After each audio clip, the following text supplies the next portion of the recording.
Tarih 11 Mart 1917.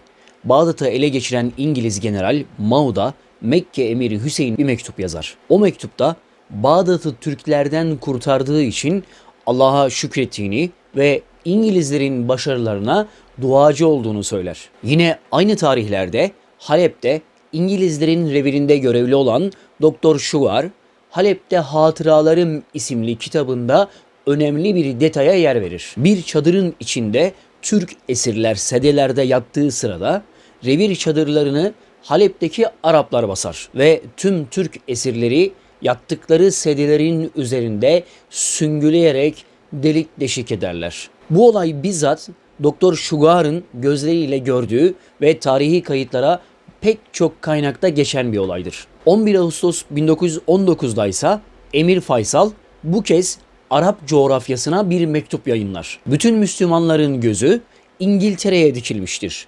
Türk İmparatorluğu'nun yıkılmasında asıl kuvvet olan Araplar ödülün ne olduğunu merak etmektedir. Yani kısaca biz ödülümüzün ne olduğunu bilmek istiyoruz diyor. Yani diğer bir deyişle de biz Türk İmparatorluğu'nu yıkarsak, yani biz Osmanlı'yı yıkarsak İngilizler bize ne ödül verecek, vaatleri ne bilmek istiyoruz diyor. Bu ve buna benzer birçok olay var Osmanlı-Arap ilişkilerinde. Ve evet, ne yazık ki Arapların belki de en çok ihanetini gören bir milletiz biz Türkler olarak. Bununla birlikte Doğu Türkistan konusunda Çinlileri haklı bulan Filistin Devlet Başkanı Abbas'ı da Filistin liderlerini de duyduk, biliyoruz, unutmadık, unutmayacağız. Yıllar evvel PKK terör örgütü henüz PKK olmadan önce isimleri Apocular olarak geçiyordu. Apocular örgütü döneminde yine bugün olduğu gibi Avrupa ülkelerinden destekler gelmeye başlamıştı. Ama sadece Avrupa ülkelerinden değil,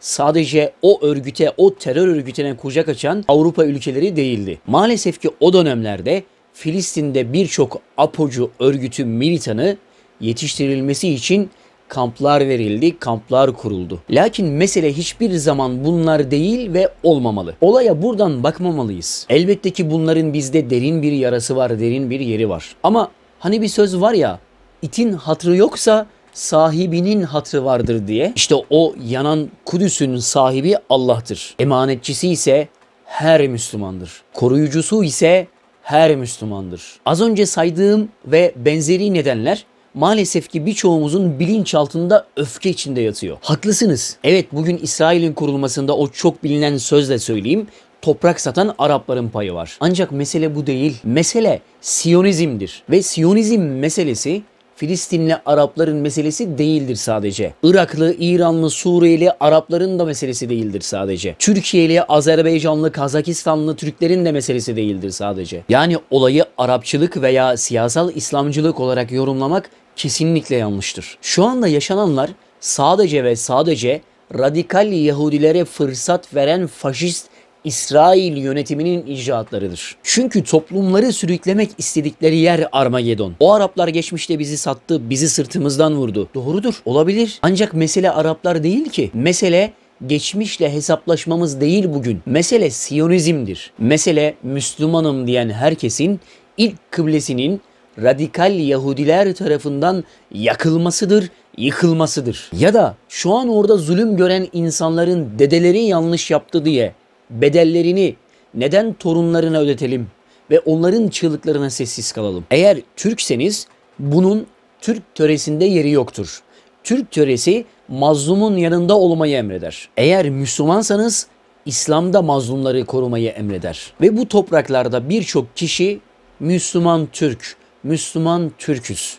O yüzdendir ki derdimiz Araplar değildir ve olmamalı. Geçmişte ihanete uğradık, sırtımızdan hançerlendik diye bugün insanların, kadınların, gençlerin, hele hele masum bebeklerin ölmesine göz mü yummalıyız? Bugün Kudüs'ün işgal edilmesine, bugün Kubbetüs Sahra'nın yakılmasına, Mescid-i Aksa'nın yıkılmasına seyirci mi kalalım? Bir Müslüman olarak ilk kıblemizin faşistler tarafından ele geçirilmesine seyirci mi kalalım? Eğer seyirci kalırsak Siyonizm durmayacaktır. Çünkü onların Büyük İsrail projesindeki ilk hedefi Kudüs'ü işgal edip Süleyman Tapınağı'nı yeniden yapmaktır. Ve sonra Büyük İsrail'i kurmak. Büyük İsrail'in en büyük toprak parçasıysa Türkiye'nin güneydoğusudur. Yani bugün Kudüs'te Mescid-i Aksa'da yanan ateşe siyasal Arapçılık gözüyle bakarsak orada yanan ateş yarın bizi de yakacaktır. Bırakalım siyasal Arapçılığı. Unutmayalım, elbette ki Türk'ün yarası her zaman tazedir, her zaman derindir. Ancak bizim davamız Araplar değildir. Bizim davamız Mescid-i Aksa'dır. Bizim davamız ilk kıblemizdir. Bizim düşmanımızsa Siyonizm'dir. İşte bu konuya buradan bakmalıyız. Bu konuyu böyle değerlendirmeliyiz.